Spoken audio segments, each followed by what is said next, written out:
To the general elections, the Independent Electoral and Boundaries Commission (IEBC) is struggling to answer pertinent questions concerning its preparedness for the August 9th exercise. Over the past week, IEBC Chairperson Wafula Chebukati has been a busy man racing against time to close every gap and all assure Kenyans to a smooth, free and fair election process. Waris Kimathi takes a look into Chebukati's full tray in this report.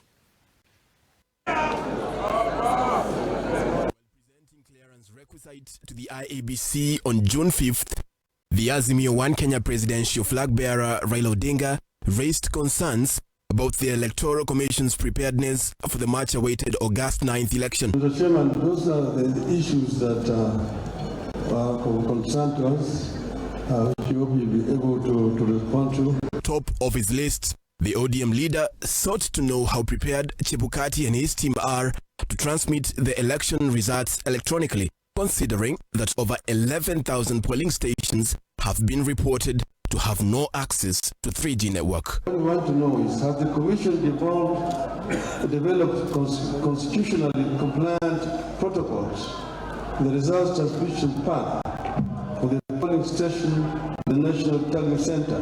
Other questions raised by Odinga include the question of the integrity of the voter register, probing into the findings of the audit report conducted by audit firm KPMG on the voter register. In addition, Odinga raised other questions on the hiring and involvement of returning and presiding officers who will oversee and conduct the voting exercise throughout the country. The Commission has submitted a proposal to amend the elections regulations to give itself exclusive mandate to appoint election officials. Just a week after Odinga's concerns sparked debate in the country, Wafula Chebukati released a blow-by-blow response to all of Odinga's questions. In the detailed response by the IEBC, the Commission revealed that hard copies of the voters' register will not be availed at any polling stations, but instead only the voter register in digital format will be available. Concerning the issue raised on illegal transfer of voters,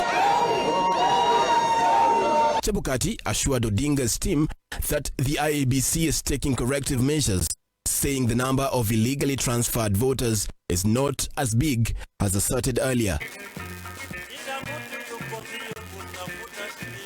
However, pressure by the political class on the IEBC to prove that all loopholes are closed tight before the election is conducted is not new, with similar concerns having been witnessed in all previous general elections since 2007.